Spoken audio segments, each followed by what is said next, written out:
So you know, if you want to go over there, but the wind's blowing this way, you got to do what? You have to tack. Yeah, you have to tack. And your direction, of course, looks sort of like this. That's where you want to go. And that's how you get there. When they figured out a way to put engines in ships, they started calling ships that went across the ocean liners. Because for the first time, yes, Great circle. yes, it's a good point. Likewise, when we write, we cannot be sail ships. We can't indulge any whim that comes along. You're writing about high school, and suddenly there's a guy named Killer who was notorious. The next thing you know, this story about high school is turned into a story about Killer. That's not what you set out to do. So you're wasting time, you're getting away from your mission. You're succumbing to the first breeze that comes along. Consequently, your writing suffers. How many times have you read books that seem to take you here, that take you there, without any purpose? When you write, particularly when you write novels, you're creating a perfect world. In real life, we take wrong turns, we say a lot, we date the wrong girl before we find the right one. We waste a lot of time doing real stupid things. In your novel, however, it's a perfect world where everything in that novel serves the mission. What that means is that we cannot imitate life and go from here to there. We've got to have a mission. And when you lose sight of that mission, that's when you run into writer's block, which is only natural. If you started out with a roadmap, now you're somewhere that's not on the roadmap, what are you going to do? You're lost. You stop. One of my authors, a guy by the name of Chuck Emma, he's on his second book now, but he always writes the endings first. Think about that. Once you have the ending, then you fill in the pieces to get there. And your job's already got easier. If it was a journey, you know you're going to Paramus, New Jersey.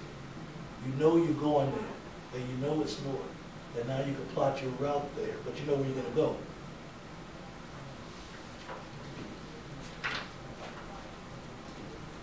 Now, once we have our mission, we have to know what we're writing. And what I mean by that is a letter, a grocery list, a novel, a history. These are different types of work that require a different amount of concentration. If you're writing your homework assignment, 250 words, that means naturally you're not writing a book. You're writing 250 words, which means you have to train your mind for a 250-word length piece. So that means editing yourself as opposed to telling all the details. Tell enough to make your point and move on. If you have a problem with that, a very specific way to solve that problem is to count. Is to count. You go in a story, just a little paper on the Civil War. You can't talk about the whole Civil War. You can't isolate certain generals, because if you isolate him, why not isolate him? So, you decide, I'll just tell a story.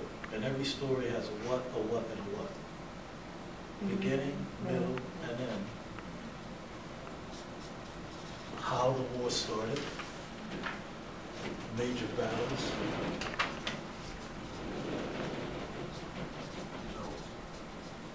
how it ended. In and out, in and out. Year it started, some of the reasons, slavery, sectional conflicts, major battles. Gettysburg has to be one of them. Antietam has to be one of them. Then how it ended. Appomattox. A lot of stuff left out, but that's because of the time and space we had. Now, if you were writing something longer on the how, you would have some fun with that. You list things.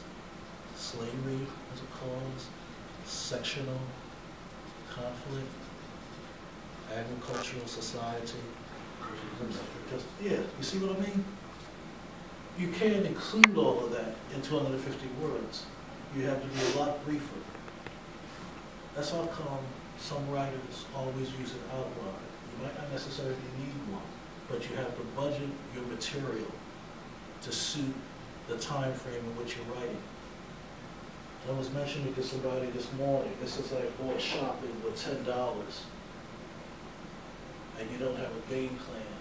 And next thing you know, you're looking at $30, $40 worth of food, and what am I really gonna get? And you come home with like a bag of jelly beans when you needed some biscuits or something, you know? It's because you don't know why you were going there in the first place. You didn't have an adequate budget, so you were just lost. Likewise, writers, a lot of people really believe that if you want to be a good writer, you just sit down and let that muse hit you. The next thing you know, you start writing. There's actually a process called amanuensis. What's that word? Amanuensis. I-M-A-N-U-E-N-S-I-S. A-M-E-N?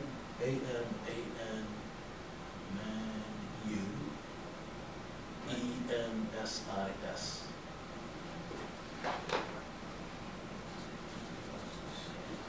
Well, you can't even read that. I can't read that. But if you look it up in a dictionary, the definition is spirit writing.